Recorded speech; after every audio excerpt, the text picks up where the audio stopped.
Good morning বন্ধুসকল, আশা কৰোঁ আপোনালোকে ভালে আছে আৰু আপোনালোকৰ মৰম ভাল পাত ময়ো ভালে আছোঁ। চ' আজি আকৌ এটা নতুন ভিডিঅ'ৰ সৈতে আপোনালোকৰ মাজত আকৌ আহিলোঁ।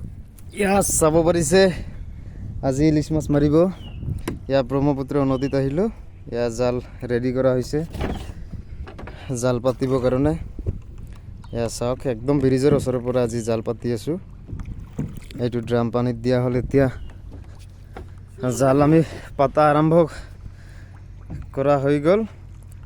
জাল পতা শেষ হোৱাৰ আমি 1-2 ঘণ্টা পিছত আমি জাল উঠাম, তেতিয়া আপোনালোকে চাব পাৰিব কিমান মাছ লাগিছে। বৰ্তমান কেইদিনৰ পৰা ইলিছ মাছটো অলপ বেছি হৈছে। অলপ আগত কেইদিনমান আগত একদম কম আছিল, কিন্তু এতিয়া অলপ বেছি হৈছে। মাছটো অলপ বেছি লাগে জালত। চ' চাই থাকক আপোনালোকে। ইয়া গাইজ, প্ৰায় আমাৰ জাল এতিয়া পাতা শেষ হ'ল, অলপ আছে।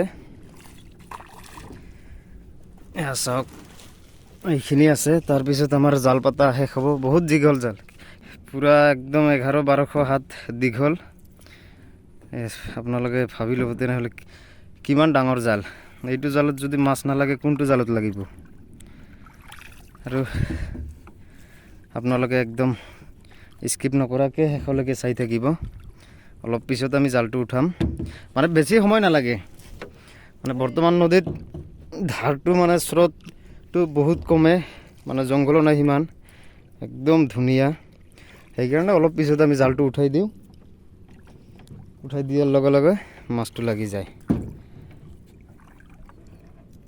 বাছ, আমাৰ জাল পাতা এতিয়া ক্লিয়াৰ, একদম শেষ হৈছে।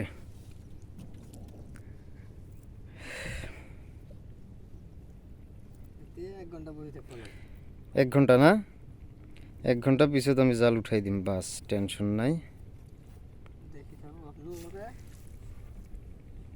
চাওক কিমান ধুনীয়া পৰিৱেশ, চাৰিওফালে খালি পাহাৰ। এইটো ব্ৰহ্মপুত্ৰ নদী আমাৰ অসমৰ, আপোনালোকে সকলোৱে চিনিয়ে পায়। চাওক, এইফালেতো দেখাই নাযায়, চাৰিওফালে পাহাৰে পাহাৰ। চাওক একদম, আৰু এইটো ব্ৰিজ। বন্ধুসকল, প্ৰায় আমি 2 ঘণ্টা পিছত এতিয়া জাল উঠাব আৰম্ভ কৰিছোঁ। এয়া চাই থাকক, এতিয়া আমাৰ জাল উঠা আৰম্ভ হৈ গ'ল। এতিয়া খালি মাছ অহাটো বাকী আছে, মানে জাল অহাই নাই। আপোনালোকে চাই থাকিব।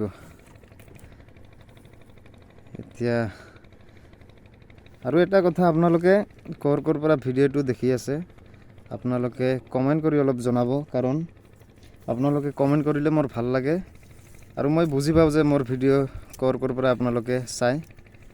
সেইকাৰণে অলপ উৎসাহ পাওঁ, আৰু ভাল লাগিলে লাইকো এটা কৰি দিব। আৰু যিসকলে চেনেলটো ছাবস্ক্ৰাইব কৰা নাই, জলদি এতিয়াই ছাবস্ক্ৰাইব কৰি থ'ব। আৰু যিসকলে কৰিছে তেওঁলোকক বহুত বহুত ধন্যবাদ। আৰু চাই থাকক ভিডিঅ'টো।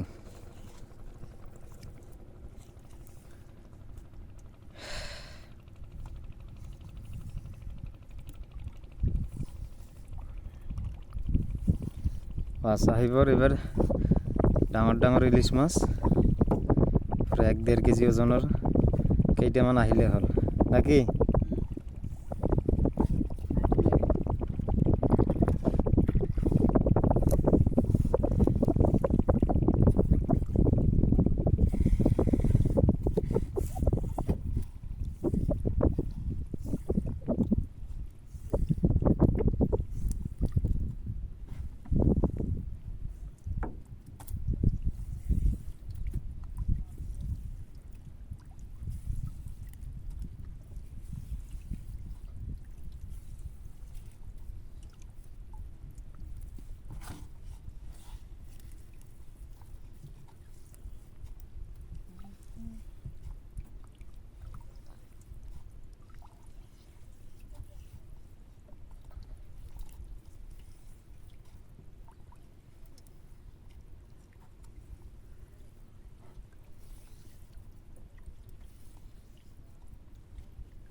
আৰু গাইজ এটা কথা মানে কি হ'ল, মই অলপ আগত এজনৰ লগত মানে কথা পাতিলোঁ, মানে বাংলাদেশৰ হয়। তে সি মানে কৈ আছে মানে আমি বোলে অকল খালি বাংলাদেশৰ বোলে ইলিছ মাছ খাওঁ, আমাৰ বোলে অসমত ইলিছ মাছ নাই। চ' আপোনালোকে কমেণ্ট কৰি অলপ জনাবচোন আমাৰ অসমত ইলিছ মাছ আছে না নাই। আৰু মইতো ভাবিছোঁ যদি এইটো ভিডিঅ'ত ইলিছ মাছ হয়, মই চিধাই তেওঁক এই ভিডিঅ'টো পঠাম ডাইৰেক্ট বাংলাদেশ, আৰু সিহঁতক দেখুৱাই দিম যে আমাৰ অসমত ইলিছ মাছ আছে না নাই, খালি বোলে আমি বাংলাদেশৰ ইলিছ মাছ খাওঁ। সিহঁতৰ মুখৰ কথা এইটো, কিন্তু কিমান দূৰ সত্য সিহঁতেহে জানে। এইটো ভিডিঅ' আপোনালোকে একদম শ্বেয়াৰ কৰি দিব চিধাই, একদম বাংলাদেশৰ মানুহক দেখাই দিব যে আমাৰ অসমত ইলিছ মাছ আছে না নাই।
এতিয়াও তো মাছ অহা নাই না?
বন্ধুসকল, প্ৰায় আমাৰ জাল উঠোৱা শেষ হয় আৰু, কিন্তু দুখৰ বিষয় এতিয়ালৈকে আমি এটা মাছো পোৱা নাই।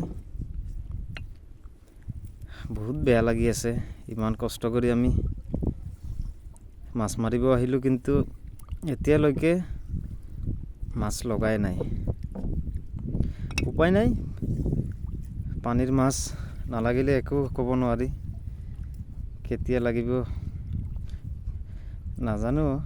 চ'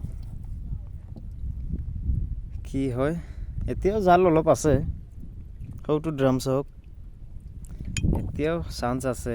জাল যদি পানীত আছে এতিয়াও আশাও আছে মাছ পাম বুলি।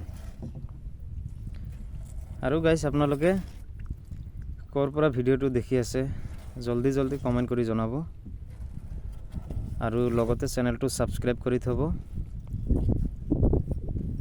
আকৌ নতুন এটা ভিডিঅ'ৰ কাৰণে আপোনালোকে এতিয়াই চেনেলটো ছাবস্ক্ৰাইব কৰি থ'ব।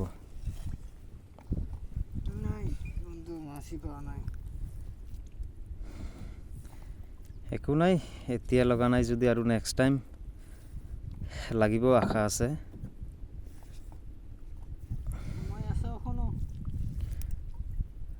চাওঁ কি হয়, এতিয়াও জাল আছে পানীত, শেষ হোৱা নাইতো।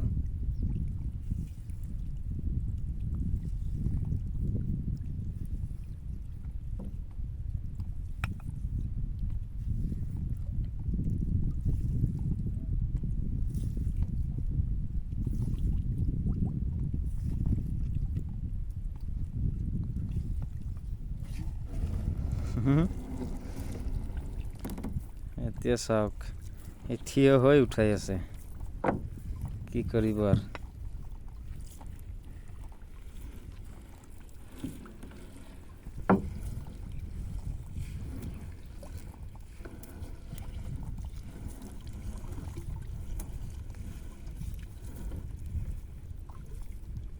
বহুত বেয়া লাগিল, কিন্তু উপায় নাই, একোৱে ক'ব নোৱাৰি, পানীৰ মাছ। চ' বন্ধুসকল, যদি ভিডিঅ'টো ভাল লাগিছে তেনেহ'লে লাইক এটা কৰি দিব, আৰু লগতে চেনেলটো ছাবস্ক্ৰাইব কৰি দিব। লগ পাই আছোঁ আকৌ এটা ভিডিঅ'ত।